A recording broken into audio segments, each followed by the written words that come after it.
There is some new exciting research at the University of Illinois that corn can produce the nitrogen it needs by itself. Stu Ellis is here, and he says it makes corn perform just like soybeans. Good morning, Stu. What do you have for us today? Well, the research involves collaborative work by many here in Urbana, along with other universities in the U.S. One of those is crop physiologist Connor Sybil.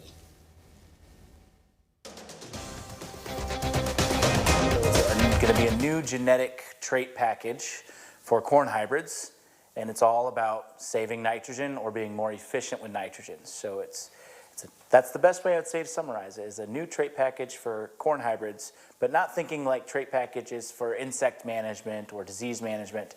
This is for nitrogen management. You know why this is so important? Nitrogen's number one nutrient we need to grow a good corn crop, but the darn thing's picky, right? So when we talk about the environment, sometimes that fertilizer's nitrogen source is lost through leaching or volatilization, and sometimes the soil doesn't provide enough nitrogen to make up for that. And so when we're talking nitrogen management, we want to be as efficient as we can, and it's really about making sure that the nitrogen in the root zone is in plant available form, first of all, and that it's still there to be taken up by the crop. And that's what these N-Save traits are. They're helping with biological mediation of nitrogen cycling. So trying to prevent denitrification or nitrification via root exudate traits. It's not just allowing the corn to grow with less nitrogen. Well, if we're more efficient, that's the goal. If you're more efficient with your nitrogen, you don't need to maybe supply as much.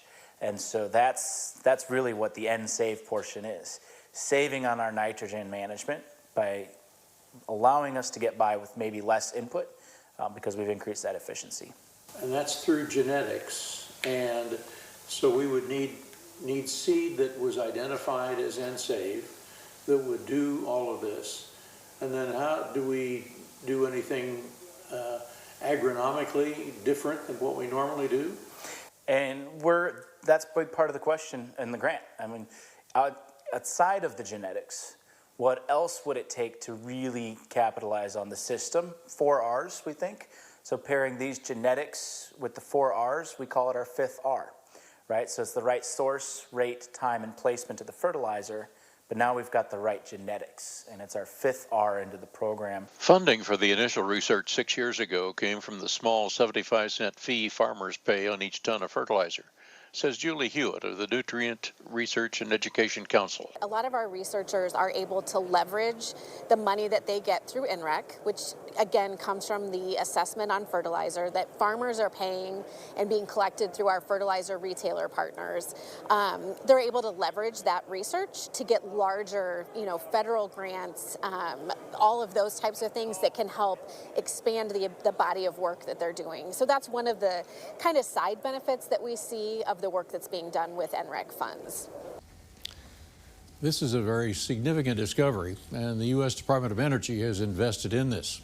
We'll visit with lead researcher Dr. Angela Kent when she returns from sabbatical, and hopefully that will edify you about more of this research and the importance of it.